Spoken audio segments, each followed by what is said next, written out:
प्रत्येक प्रकार के पूरे इंतजाम प्रत्येक मंडी में हैं और जो विपक्ष से जिस प्रकार के आरोप लगाने का काम कर रहे हैं, विपक्ष गुमराह करने का काम कर रहा है और जिनके पेट में दर्द है वो चिल्ला रहे हैं। कांग्रेस समाप्ति की ओर हरियाणा प्रदेश में भारतीय जनता पार्टी की 2014 से आज तीसरी बार हरियाणा में सरकार है और भारतीय जनता पार्टी के शासन में कभी भी किसी भी फसल को बेचने में किसान को कोई तकलीफ परेशानी नहीं हुई है। और अब की बार भी जिस प्रकार से सब जगह जो सुविधाएं किसान को देनी चाहिए वो देने का काम किया है। सब प्रकार की अच्छे से तैयारी है। हर मंडी के अंदर दो खरीद एजेंसियां हैं, कहीं कहीं तीन खरीद एजेंसियां भी हैं। बारदाना सबके पास उपलब्ध है और प्रत्येक प्रकार के पूरे इंतजाम प्रत्येक मंडी में हैं और जो विपक्ष से जिस प्रकार के आरोप लगाने का काम कर रहा है, विपक्ष गुमराह करने का काम कर रहा है। ये ज़रूर है कि कुछ स्थानों पर जिस प्रकार से कोई छोटी मोटी हेरा फेरी होती थी उसको रोकने के लिए कुछ सावधानियां बरतने का जो एक नियम बनाने का काम किया है और किसान की फसल बिके, किसान के नाम से बिके, ठीक नाम से बिके, दूसरे किसान के नाम से कोई दूसरा फसल बेच कर ना चला जाए, इस प्रकार की व्यवस्था करने का काम किया है। बहुत सारे किसान अपनी फसल खराबे का क्लेम कर देते हैं और दूसरा आदमी उसके नाम से फसल बेच के चला जाता है तो उसको खराबे का पैसा नहीं मिल पाता है। इस प्रकार की शिकायतें आई, उन शिकायतों पर विचार विमर्श हुआ और इस प्रकार की नीति बनाने का काम किया कि कोई भी परेशानी किसी भी किसान को ना हो, कोई दूसरा आदमी किसी भी किसान को परेशान ना कर पाए, इस प्रकार की सावधानियां बरतने का एक नियम बनाया है और आज हरियाणा का किसान उससे संतुष्ट है। कुछ लोग जो उसमें संलिप्त रहते थे, जो दूसरे नाम से फसल बेचने का काम करते थे, किसी भी प्रकार की हेराफेरी करने का काम करते थे, उनके पेट में दर्द है और जिनके पेट में दर्द है वो चिल्ला रहे हैं।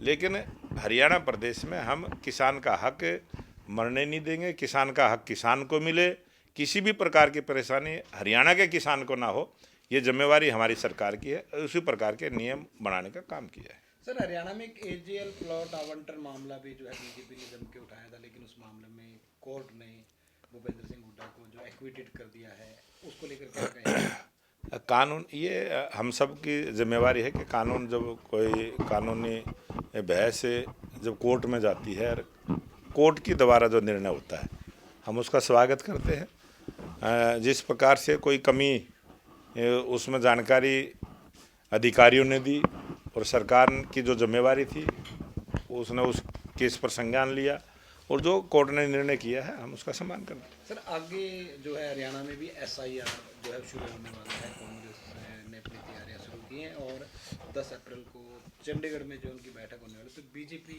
की तैयारियां क्या रहेंगी? क्या लगता है कि हरियाणा में भी कुछ इस तरह के वोट कटेंगे?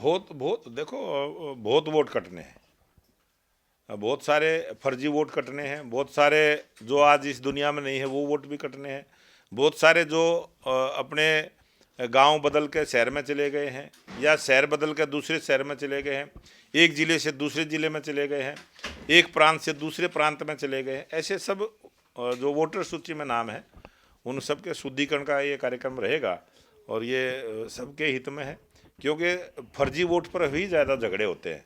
तो जब फर्जी वोट नहीं रहेंगी तो बूथ पर झगड़ा भी नहीं होगा और शांति के साथ मतदान। क्यों सवाल उठाती है सब? ये कांग्रेस की आदत है और कांग्रेस की आदत ये है कि उनके पास कोई मुद्दा नहीं है।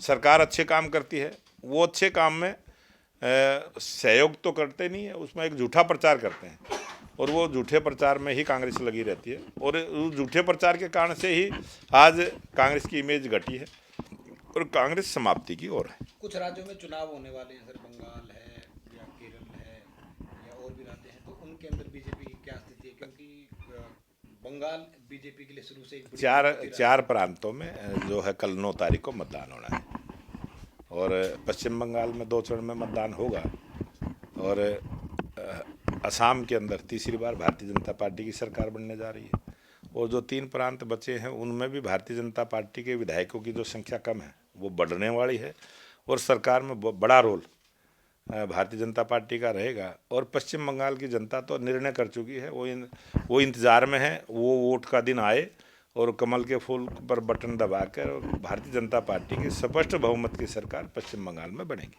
SIR का वहाँ पे आपको लगता है कि जिस तरह से टीएमसी ने विरोध किया है उनको नुकसान हो सकता है कि टीएमसी ने तो बड़ी धांधली की है।